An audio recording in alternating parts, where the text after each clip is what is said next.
trying not to get eaten by bugs. I got a hood on. It's not that cold. So I'm out here at Alabama Hills right now. Little radioactive spot, just from the granite of the rocks.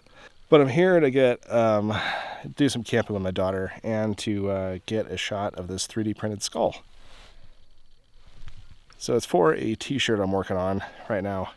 And I printed the 3D printed skull with a QiDi Q2 3D printer. They were nice enough to send me out a unit so I can use it for some upcoming projects, this being one of them. So it's a really cool printer. Like, it's my first time ever 3D printing anything, and it was super easy. So I'd say definitely check them out if you got a chance. I'll leave a link in the description of this video or whatever so you can check it out and see if it's something they want to try out. So I was originally going to capture the skull using 35mm film, and I probably will do that in the morning. It's just like right now it's a little too dark for that.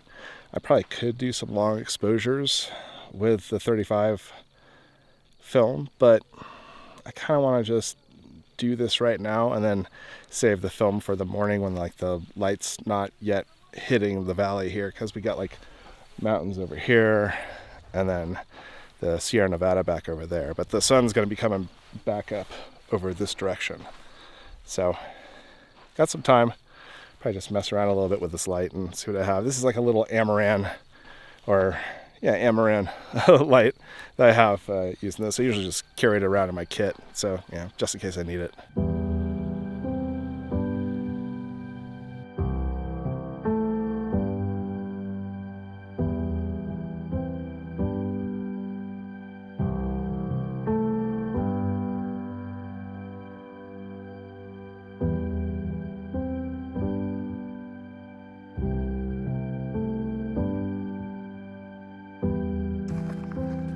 That morning I did some rock climbing with my daughter,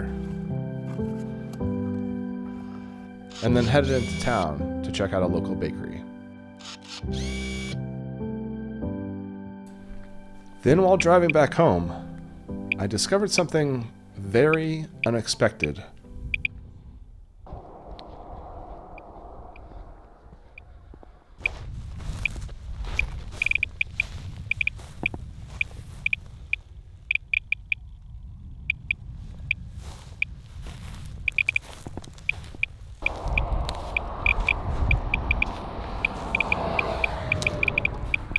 There's something weird going on here. I'm on the side of the road here on the 395, just north of, I think it's Bridgeport. I think that's what it is. So I'm north of Bridgeport, kind of this like weird area. And I remember cruising through here a couple days ago, and my Radiacode was going off, and I didn't know what was causing it. I still actually don't know what's causing it. All I know is that it's more radioactive out here in this area where it looks like all these plants are kind of dead. So, I mean, the radiation isn't high enough to kill plant life, but if something else was like dumped here, like some sort of like tailings pond residue or some type of waste that also had radioactive like nuclides in it, I'm not sure. Yeah, it's a bit of a mystery right now, and this is kind of the beginning stages of like investigating it. But I figured I'd at least capture it, so at least I have it documented with that. I came out here and found this place. It's like this weird section out here on the 395. When I go down into this little area here,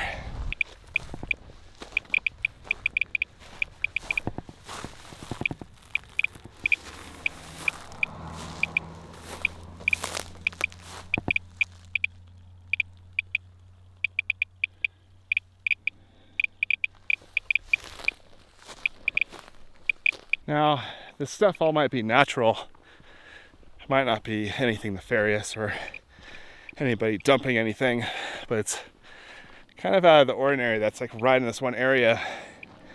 Now, I did recently also come across a radioactive hot spring, so maybe that's something like that. I don't know. I might kind of explain why all this vegetation in this lower area where water would accumulate looks like it's dying. So, I don't know. I need to investigate it further. That is not normal.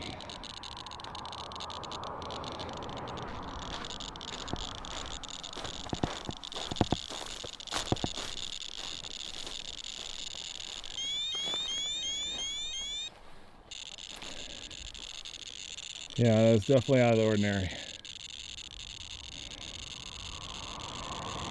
The Radiacode's a lot more sensitive to gamma radiation, which this is putting out a decent amount. Yeah, it's not horrible. So it's 0.6 microsieverts, 7,000 counts. Normal background around here most of the time is around 500 to 600.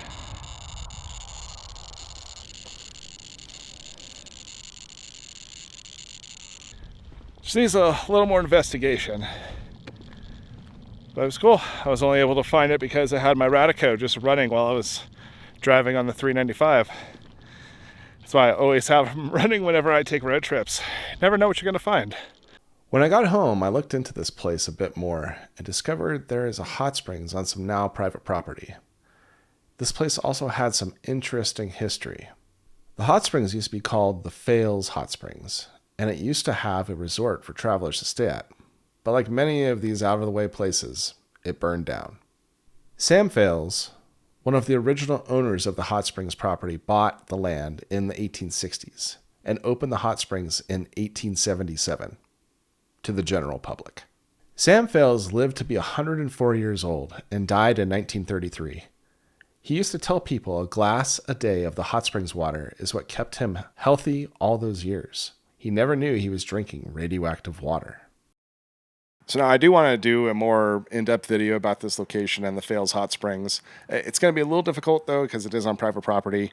I do want to explore it a little bit more because it does seem like there might be some radioactive water there and that people actually soak in that water not knowing that it's radioactive. So it's just kind of far away from me right now, so I can't really do a video about it at the moment. But it does have an interesting history, and I do like that whole pioneer history out in the Eastern Sierras, and the fact that it can deal with radiation is kind of a cool thing too.